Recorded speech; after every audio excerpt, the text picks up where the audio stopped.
जैसे जैसे तेजस्वी यादव को यह मालूम पड़ता गया कि उनका एम और वाई में से एम खिसक रहा है, वैसे वैसे तेजस्वी यादव ने इस बात पर मेहनत करनी शुरू कर दी कि कैसे भी हमको अपने एम को जोड़ कर रखना है।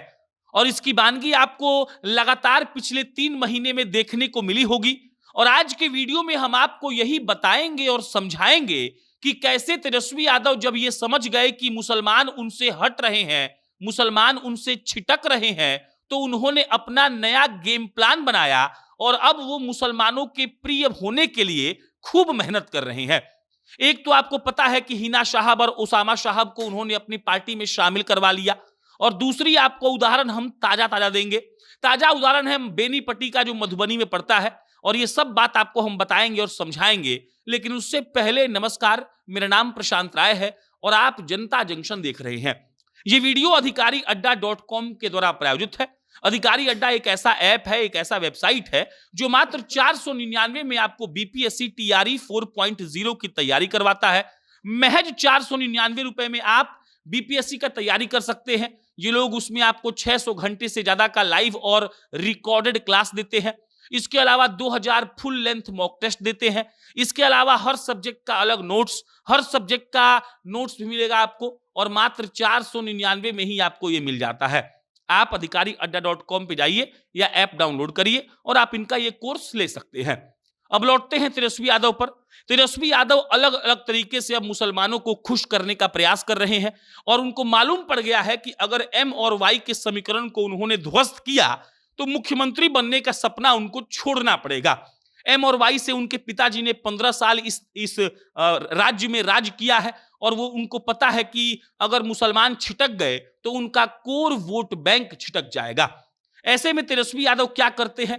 तो तेजस्वी यादव सबसे पहले हिना साहब यानी कि शाहबुद्दीन की पत्नी शाहबुद्दीन के परिवार को शामिल करवाते हैं आरजेडी में। फिर से उसामा साहब फिर से आकर सदस्यता लेते हैं आरजेडी का, और कहा जाता है कि देखिए फिर से अब मुसलमानों को तेजस्वी करीब ला रहे हैं।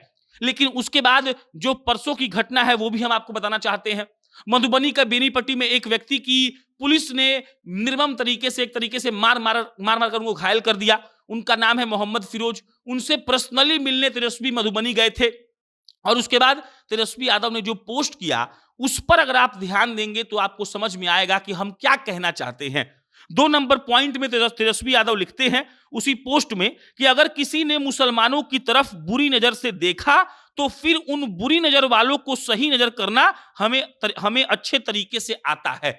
अब आप इसकी बात को समझिए। सीधा सीधा तेजस्वी यादव लिख रहे हैं कि अगर मुसलमान की तरफ कोई बुरी नजर से, बुरी निगाह से देखेगा तो हम उस नजर को ही ठीक कर देंगे, और हमको हर वो तरीका आता है जैसे कि कैसे उस नजर को ठीक किया जाए। अब इससे आप ये समझ जाइए कि तेजस्वी यादव एक तरीके से मुसलमानों को फिर से ये संदेश देने का प्रयास कर रहे हैं कि सुनो भाई, हम ही तुम्हारे नेता हैं, हमारे पिता ने तुम लोगों के लिए काम किया, अब हम भी तुम्हारे लिए काम करेंगे। हम मुसलमानों की बात क्यों कर रहे हैं ये तो आप समझते ही होंगे। एक तरफ प्रशांत किशोर आए हैं जो मुसलमानों का वोट काट रहे हैं। मुसलमानों के जो लोग हैं, मुसलमान लोग हैं, जो कम्युनिटी है, वो उनका जो कार्यक्रम हो रहा है उसमें इतना इकट्ठा हो रहे हैं कि खूब माहौल बन रहा है। इसके बाद खान ब्रदर्स शामिल हो चुके हैं एनडीए में। चिराग पासवान यानी कि आप उसको एनडीए कह सकते हैं। उसके बाद ओवैसी साहब का अपना जलवा है, ये सबको पता है। और ऐसे में मुसलमानों को अगर इंटैक्ट रखना है तो ऐसा कार्ड खेलना पड़ेगा। और जैसे जैसे चुनाव नजदीक आ रहा है तेजस्वी यादव अपना पूरा कोर वोट बैंक जो कहा जाता है उसको इंटैक्ट रहने का प्रयास पूरा कर रहे हैं, और जिसमें मुसलमान और यादव हैं। और अब मुसलमानों के लिए वो खुलकर लिख रहे हैं। बीच में उन्होंने खुलकर लिखना छोड़ दिया था, उसामा साहब से मिलना छोड़ दिया था, वो उनके बारे में बात तक नहीं करते थे। लेकिन अब देखिए सीधा लिख रहे हैं कि मुसलमानों पर बुरी नजर रखिएगा तो उस नजर को हम ठीक कर देंगे। और ऐसे में ये जानना अब बेहद आपको जरूरी है कि सारी पार्टियां अपना अपना गोटी तो फिट कर ही रही हैं, लेकिन तेजस्वी मुसलमानों पर विशेष ध्यान दे रहे हैं।